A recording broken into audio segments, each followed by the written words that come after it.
కానీ ఆ ఏడుకొండలు పుణ్యస్థలంలో ఈ హోటల్ నిర్మాణం చేస్తే మాత్రం హిందూ సమాజం చూస్తూ ఊరుకునేది లేదు. ఏ అఖండ మెజారిటీ హిందువులందరూ కూడా ఎన్నో ఆశలతో కూటమి ప్రభుత్వానికి ఇచ్చారు.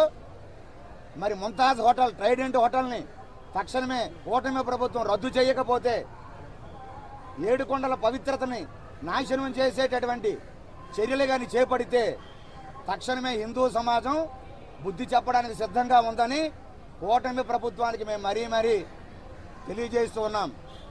మేము హితవు పలుకుతూ ఉన్నాం. తక్షణమే తిరుమలలో ప్రక్షాళన ఏదైతే అన్నారో అన్యమతస్థులు కానివ్వండి, లేకపోతే విఐపి దర్శనాల పేరు మీదుగా సామాన్యులటువంటి అపచారాలు కానివ్వండి, వీటన్నిటిపైన కూడా కూటమి ప్రభుత్వం చిత్తశుద్ధితో ముందుకు వెళ్ళాలి.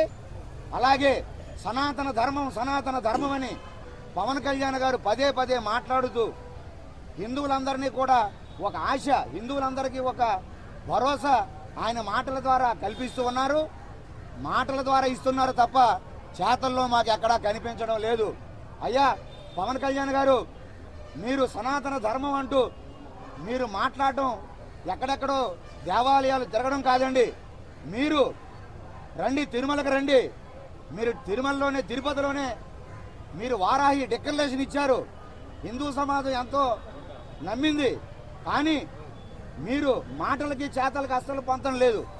సనాతనవాదినంటే తిరుమల తిరుపతి దేవస్థానానికి గుండు కొట్టడమా? తిరుమల తిరుపతి దేవస్థానాన్ని అపవిత్రం చేయడమా సనాతన ధర్మం అంటే? పవన్ కళ్యాణ్ గారు దయచేసి